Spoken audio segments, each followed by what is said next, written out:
نحمده ونصلي على رسول الكريم اما بعد فاعوذ باللہ من الشیطان الرجیم بسم اللہ الرحمن الرحیم۔ معزز اساتذہ کرام اور میرے عزیز ساتھیو، السلام علیکم۔ الحمدللہ ہم سب کا یہ عقیدہ ہے کہ حضرت محمد صلی اللہ علیہ وآلہ وسلم اللہ کے آخری نبی ہے۔ قرآن پاک میں صاف ارشاد ہے کہ آپ صلی اللہ علیہ وسلم خاتم النبیین ہے، یعنی آپ صلی اللہ علیہ وسلم کے بعد کوئی نبی نہیں آئے گا۔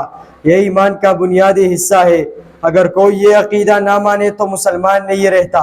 دین اسلام آپ صلی اللہ علیہ وسلم پر مکمل ہو گیا اور قیامت تک باقی رہے گا۔ قرآن کریم میں ارشاد ہے ما کان محمد ابا احد من رجالکم ولکن رسول اللہ وخاتم النبیین۔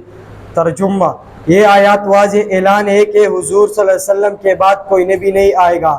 شریعت پوری ہو گئی اور ہدایت کا دروازہ قیامت تک کھل گیا۔ صحابہ کرام رضی اللہ تعالی عنہ نے ختم نبوت کے تحفظ کے لیے اپنے جانیں قربان کی، اور امت کا ہر فرد آج بھی اس عقیدے پر قائم ہے۔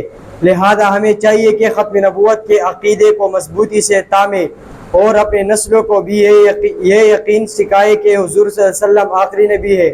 ان کے بعد نہ کوئی نبی آئے گا نہ رسول۔ صدق اللہ العظیم۔